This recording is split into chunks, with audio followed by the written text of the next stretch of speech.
Yeah, I don't think truth works like that. So you said, my opinion, when you practice what you have faith in, when you practice what you have faith in it and it works, it becomes truth. I don't think truth is something we can manufacture. And what you said is what a lot of people assume. And it's not it is, but the problem is that it's not really how it works.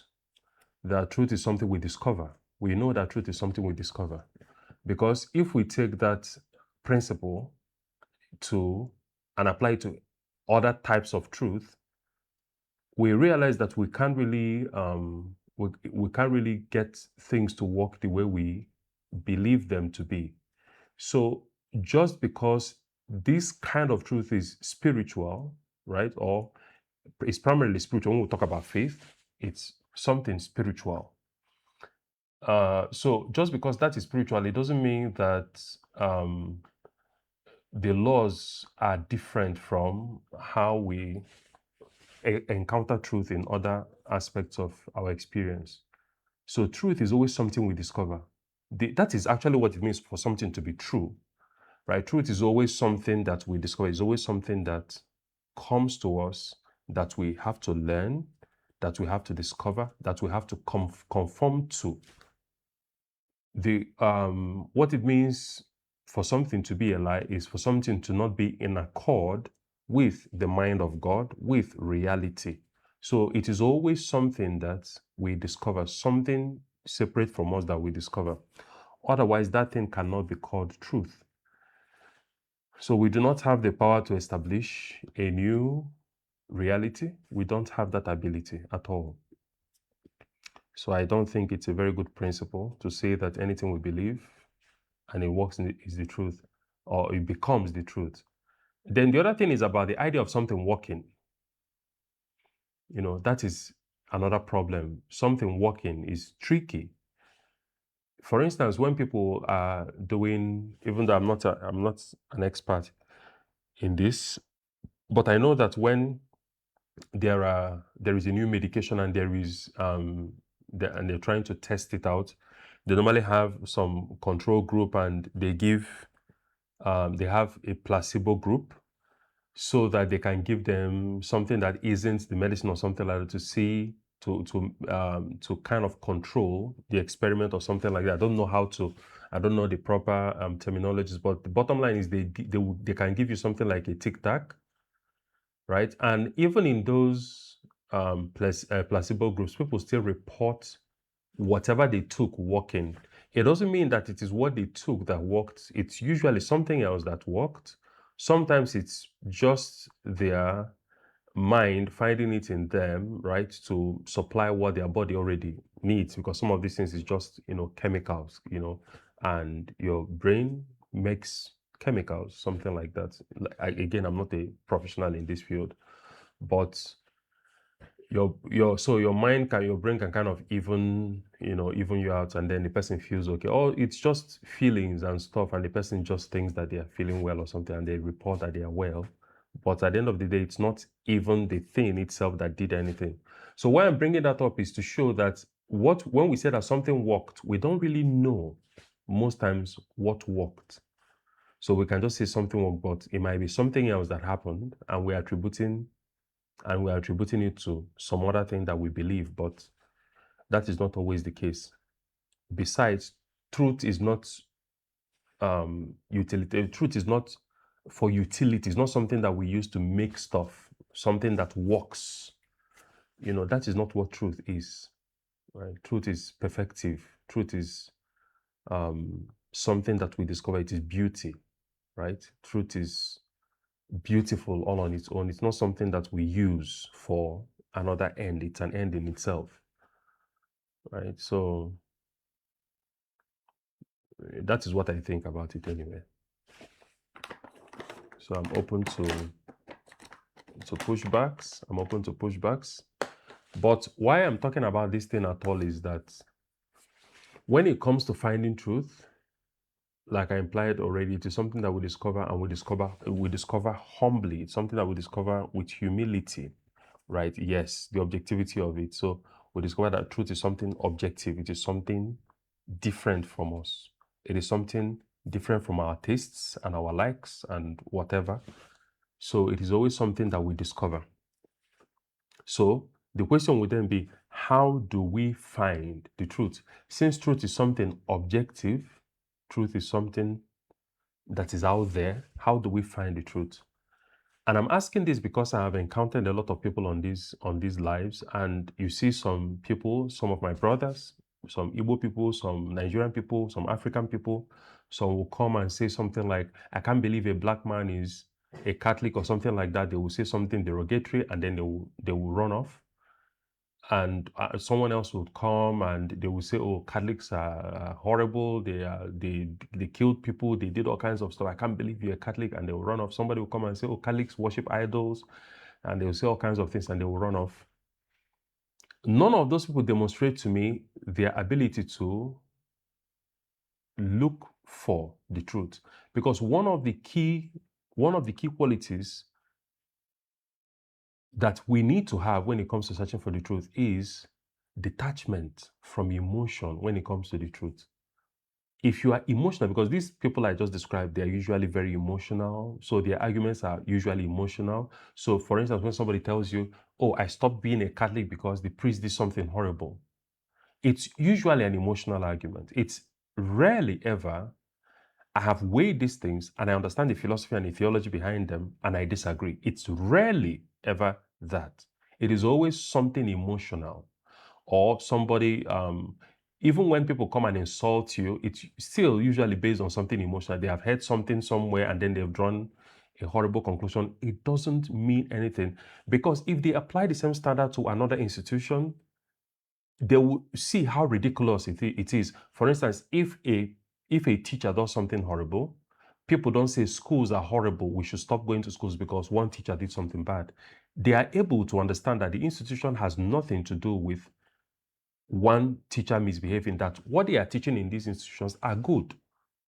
Insofar as those things are good, as far as those things are good, they will be able to distinguish that this institution is good because it's teaching these subjects, and these subjects are essential for the development of the individual, that it has nothing to do with somebody. In fact, that the person doing something horrible is going against what the institution stands for. They are able to know that. So nobody comes to say we should shut down school system because somebody did something horrible. Nobody does that, because they will know it's ridiculous.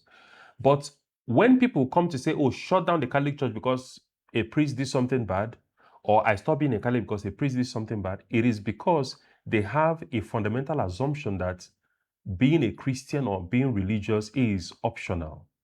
So it doesn't demonstrate that the person has the ability to think critically and to weigh matters in a way that they detach themselves from getting emotional about the subject matter. They are clinical about the matter, and they are surgical as well. What I mean by that is that what I mean by being, they are scientific, let me use the word scientific, and they are surgical. What I mean by that is they are being systematic in their approach. I scratch the other scientific, they are systematic in their approach, and they are surgical. What I mean by surgical is that they are precise, that when they say this is what it is, they follow that thread. Because sometimes when you're trying to define something, it's only a sliver of idea in this maybe blob of nonsense. You are trying to cut out a really small aspect of an idea. So you need to be precise and follow it, right? Follow that thread until the end. You don't want to cut any of the rubbish around it. You want it to be pure.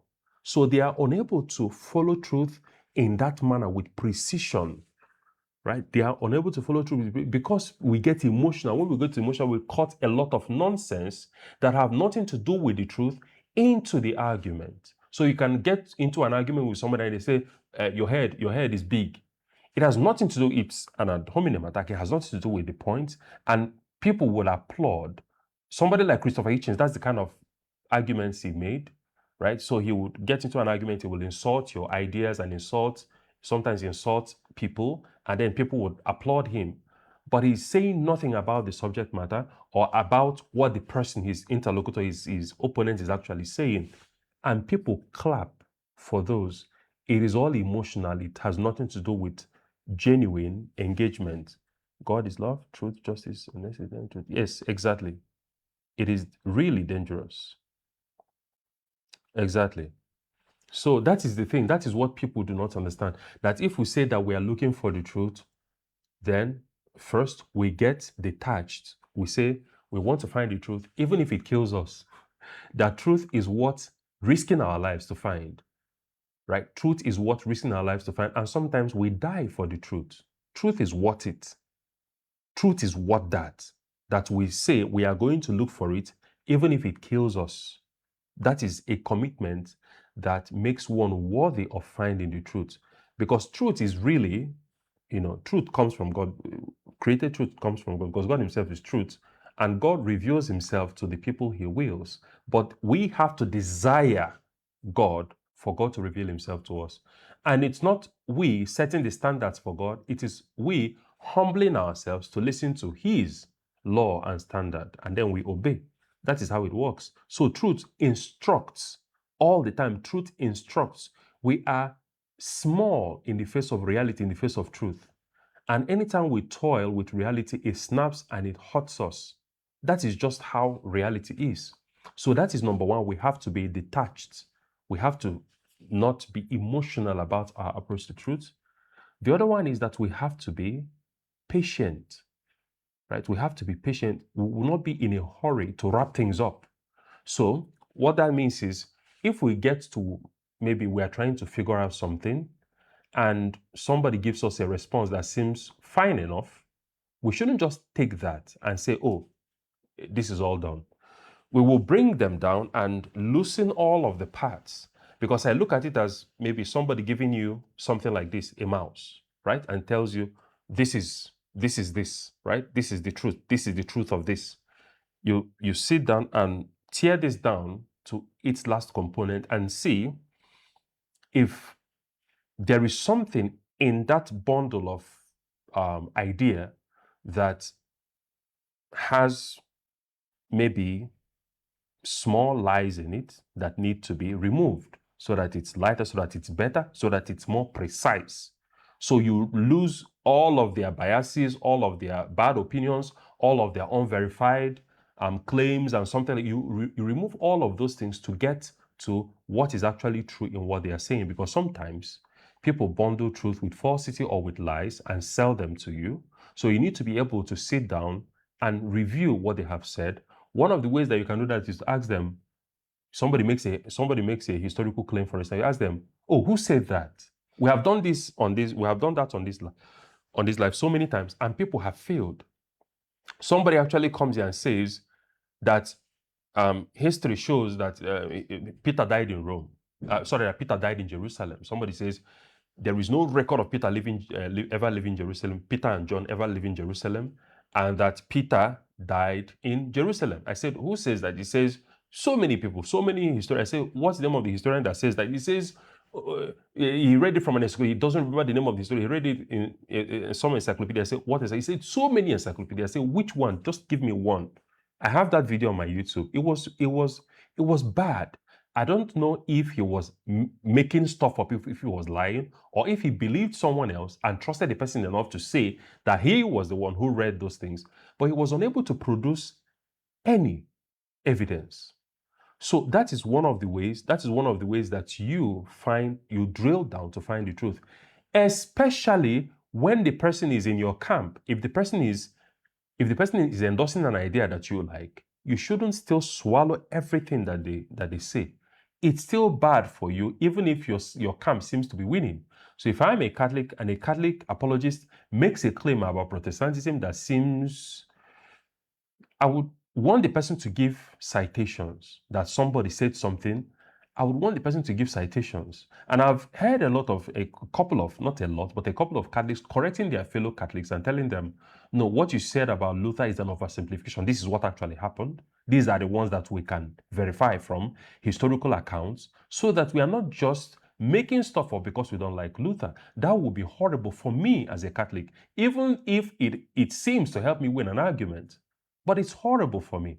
The same thing with every other thing that we are doing, every other kind of truth that we're doing. We shouldn't just side with anyone in our camp because they seem to be winning.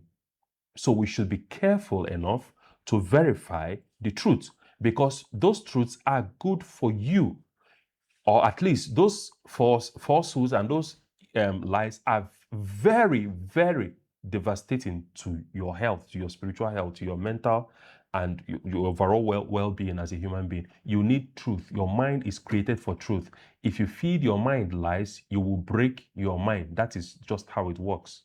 Today, there are people who are convinced, men who are convinced they are women, and women who are convinced they are men. How do you think we got to that point?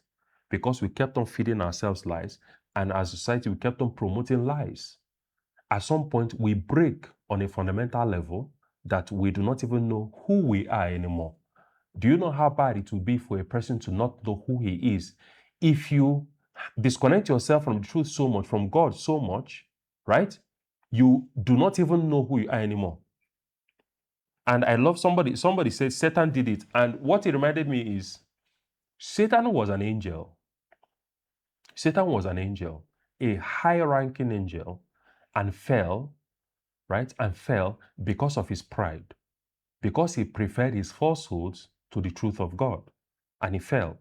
And he lost his glory, and he is deformed and hideous and all of those things, right? Because if we leave the truth, we lose our identity. Satan lost his identity as an angel, and he became something else that God didn't create, right? So that is the thing, or rather, like he lost the grace that he lost the initial state of justice that he had, and he fell, right? So that is very, very important, because our natures are tied to the truth. Our natures are tied to God. If we violate our nature, if we sin, if we lie, we are violating our nature and we are breaking ourselves. So truth is very, very good for us. So we have to be patient in not hurrying off, right? Not hurrying off because we're in a hurry to wrap stuff up. We need to sit with the idea. We need to sit with it, think about it, pray over it, agonize over it, ask questions about it until we arrive at the truth. It doesn't mean that we should be paralyzed about one idea. It's just something we don't necessarily need to draw conclusion about all of reality when we hear just one fact. And I see a lot of people doing that. So somebody hears one thing that sounds like a fact, they are like, oh, everything I've believed all my life is a lie because of just this one thing. And sometimes it's not even a load-bearing truth, like God doesn't exist or something like that. It could be something very, very low-ranking, and just upends their entire belief system and everything. So that is a bad idea. So we need to be patient in how we approach the truth. Excuse me, sorry. So we need to be patient in approaching the truth. So I said, we have to, thank you very much. I need to slow down, okay? If they get at least Jesus created. Yes, exactly. Exactly. So the other thing I would say is trust. Trust. Truth requires faith.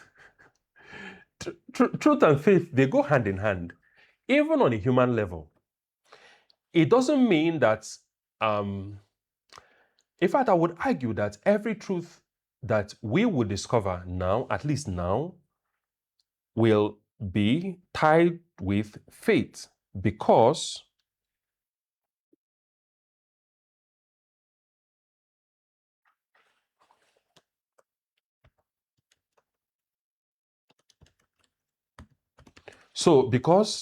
let me give you an example. Somebody tells, like, when people come out to say, oh, faith doesn't make sense. Faith doesn't make sense. Yeah, you need science, that kind of stuff. People make it look like faith and science are at odds, but let's table that for now. The people that make those claims, they didn't start from the beginning, right, to examine every aspect of the human condition, like they didn't start from the beginning to examine every laws of physics and all of these things, chemistry and all of these things, to know how every single thing works, every single thing that their lives depend upon, to know how they work. They didn't do that. They had to rely on the testimony of the people who have done it, right? They have to rely on people. So even when we have government authorities, people who approve this and approve that, that is faith. We rely on our parents when we are born. We didn't have a choice. We didn't choose them, but we rely on them, and they give their lives to us, and we give our lives to them, and they raise us and train us and tell us what is right and wrong and all of those things. That is faith.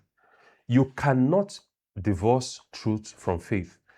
So, and I'm talking about at least faith in the general sense of trusting someone. That is what I mean by faith in this particular aspect. Trusting anyone is what I'm calling faith for now, not the supernatural gift of trusting God himself, right? But I'm just giving an idea.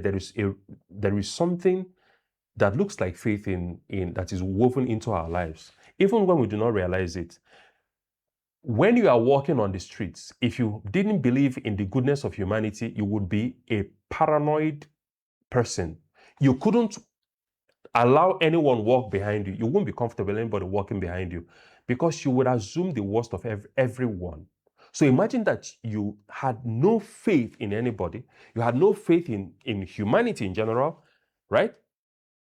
If we had no faith in anyone, you would be afraid all the time. You couldn't allow anybody to get you a cup of water. You couldn't allow anybody to come close to you without you monitoring them and all of that. You would be a nervous wreck. You need faith to be able to exist and survive. You need faith. Otherwise, you'll be cut off from humanity, you'll be cut off from society, because that is how it works. Faith binds you to other people because people are capable of good, and the world is essentially good, right? So you trust people in that way. So when God reveals something on his authority, people make it look like to believe in God and to trust in God's revelation would be foolish and childish.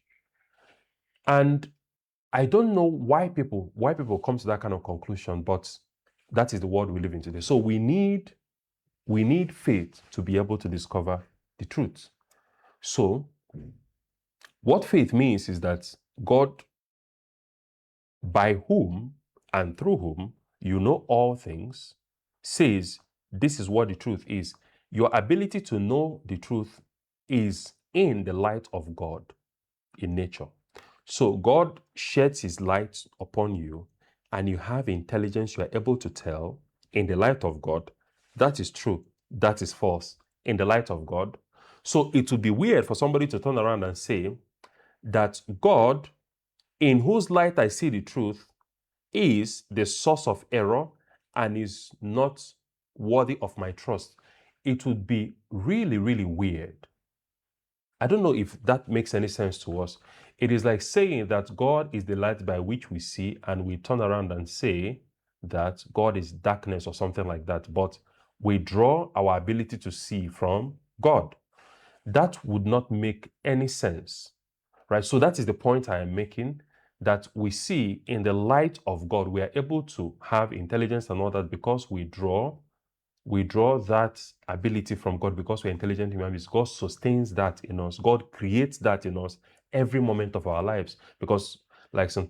Thomas Aquinas and the Catholic Church would say, that creation is not something that happened in the past, maybe with Adam and Eve alone, or when you were born. That creation is something ongoing. So God is creating you by sustaining you in being.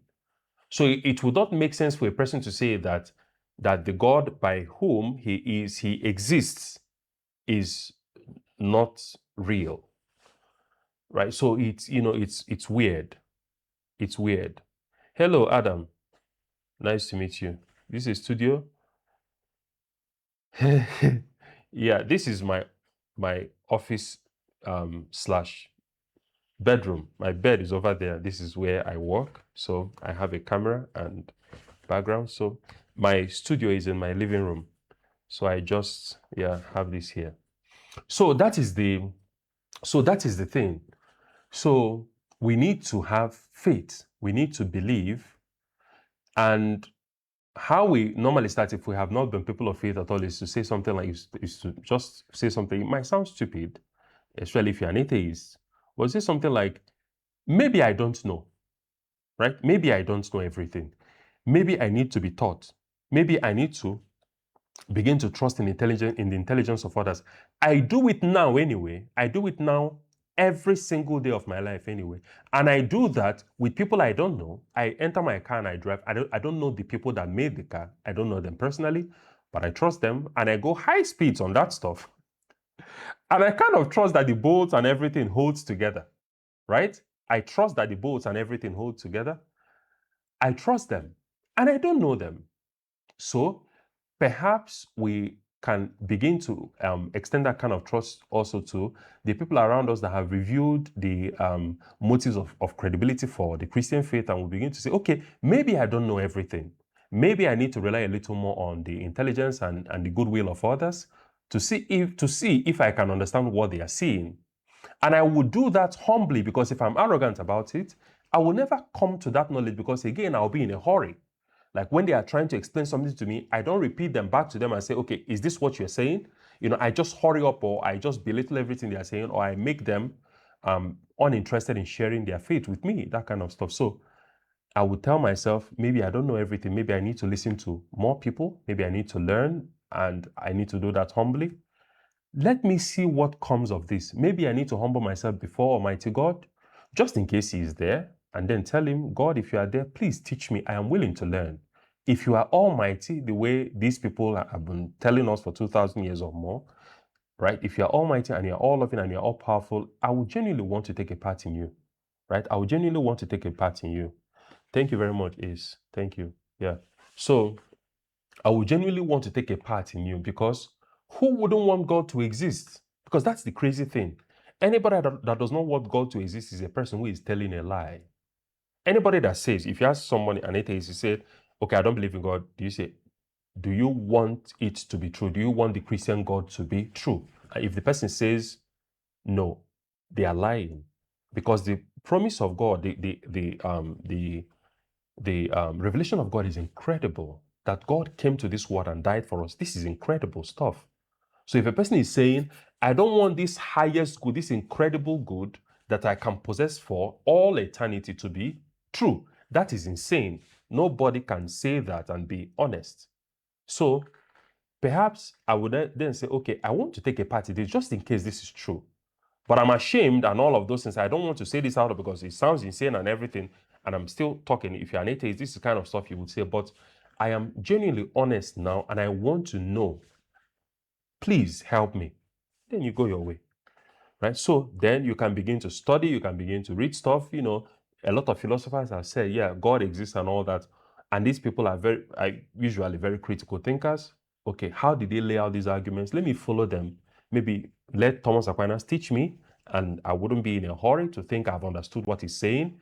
Maybe if I read his 5 ways and other things he has written, I look at the underlying metaphysical commitments behind his teachings, read his brother works and all of those things, right? So read his brother works and all. So see, what is this thing that convinced this man to lead the kind of life he led, right? To devote his entire life to this. Let me understand what made him tick. Maybe if somebody does that, they are going to come a lot closer to learning the truth. And the other part is that we shouldn't be afraid, because that's one of the things when it comes to truth. Truth is something that places a demand on us, and people are usually afraid of discovering what the truth is. That's why you see a lot of people, or it seems like a lot of people squirm, right, when you bring up the Catholic faith. To be a Catholic is not easy. To be any of these apostolic churches, it's not easy to be a member of these churches, because they are demanding. They are very demanding. So people would rather be the free-willing, do-as-you-like kind of Christian, right? But the problem with that is that it looks easy on the surface, but it's incredibly difficult to the mind. Like, it really messes your mind. You don't have peace of soul, because you are not believing something real and true. But the one about God, the one that God actually says you should do, that one usually looks tough on the exterior, but it brings a lot of peace within.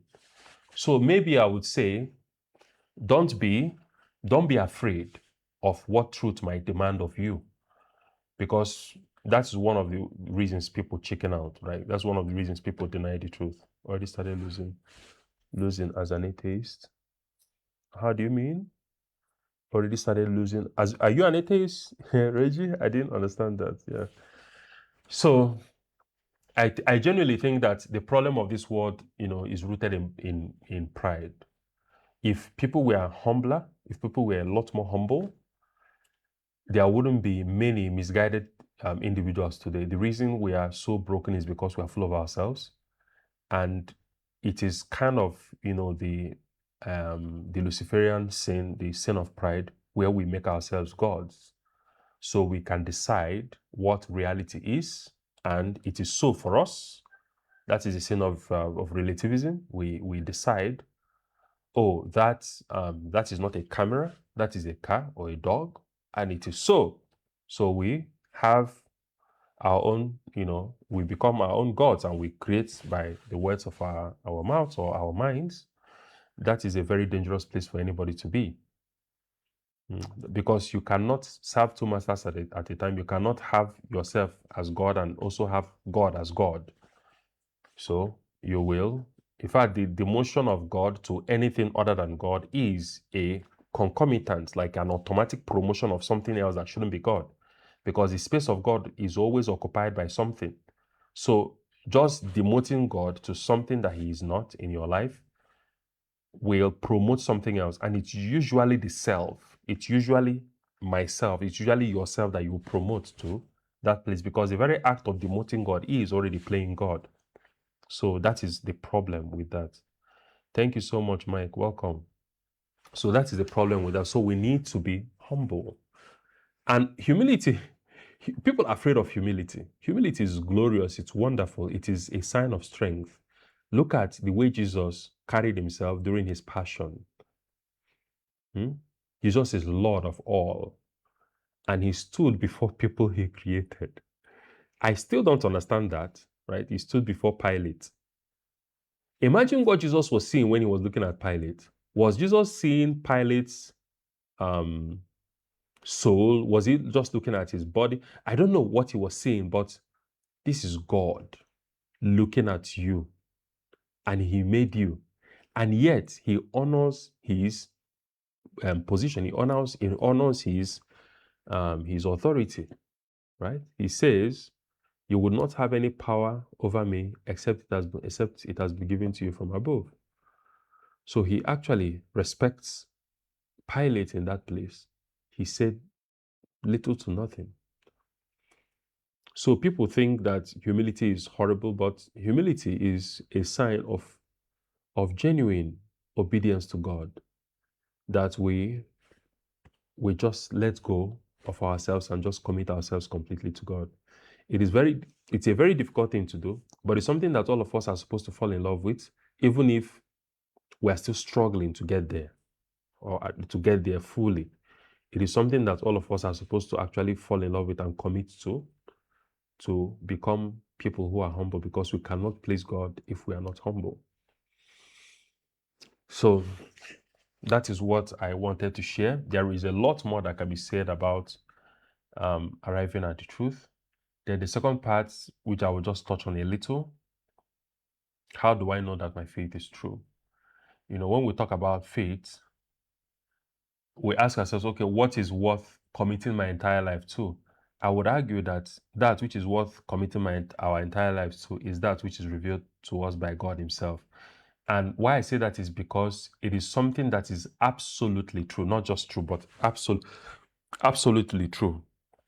That is what that level of complete commitment of life, with even with the possibility of losing our lives and everything, like that is the thing that I would say it is easier to see, that this is absolutely what, because if somebody says 1 + 1 is 2, so if somebody says 1 + 1 is 3, and you tell them 1 + 1 is 2, and somebody, brandishes a gun to you and say that 1 + 1 is 2, I don't think it would worth your life to insist that 1 + 1 is 2.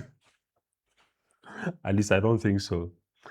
Somebody might argue something else. Somebody might argue differently, but I think that there are some truths that maybe somebody says what you are wearing is red and you say it's brown, and somebody threatens your life. You say, oh, okay, it's whatever you say it is. Just let me go, right? So, but there are truths, the kind that I'm talking about, the kind that is worth every fiber of your being, are the truth that they are worth dying for. They are worth committing one's entire life to, right? So, and those are the truths that actually shape our entire being completely, and they need to come from God Himself.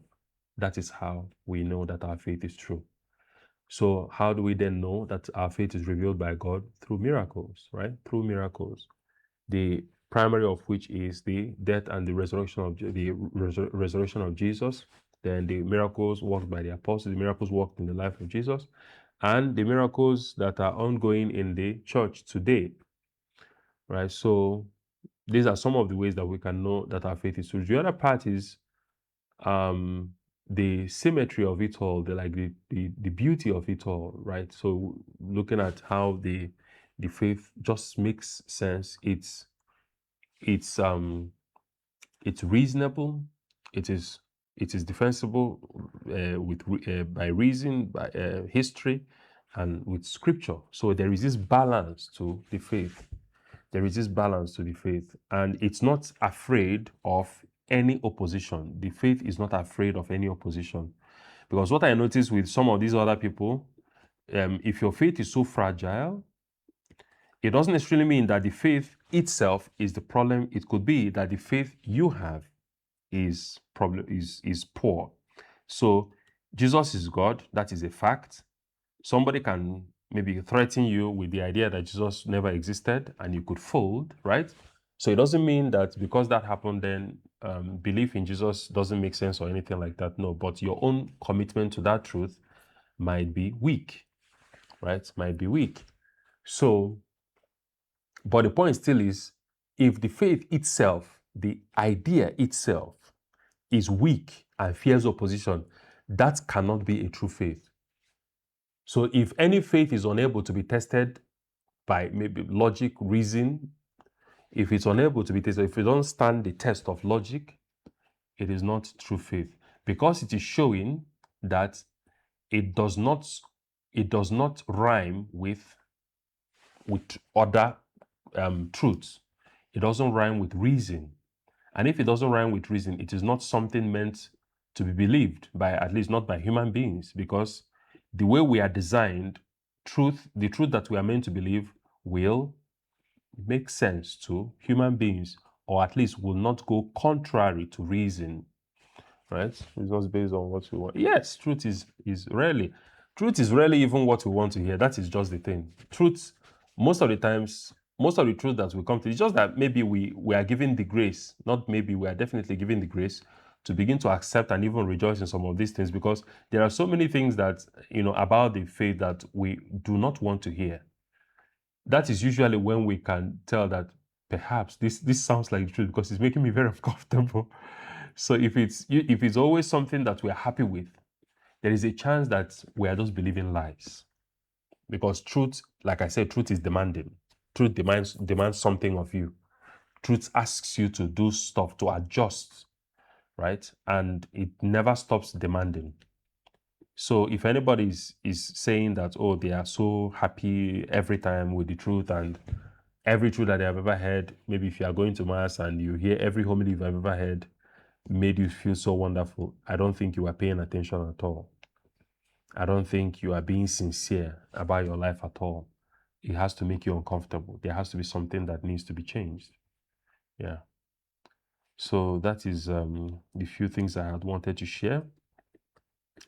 So hopefully by tomorrow we can do something new. Soon, I was thinking of doing something like this. I would say maybe once a month, I would say put maybe like 100,000 naira and say somebody should make a rational case, a logical case for Protestantism, and we just have the conversation, promote the live and everything, just to get that kind of conversation going. Because one of the reasons I want to do that is that I want to encourage the culture of critical thinking in Christian circles, because I think that Protestantism, one of the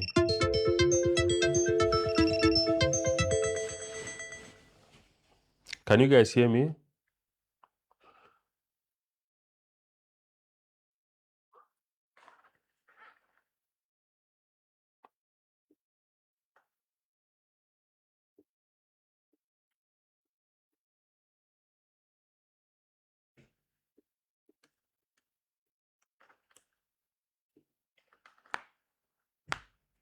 Can you guys hear me? I don't know what's my network is really poor. I might have to wrap up.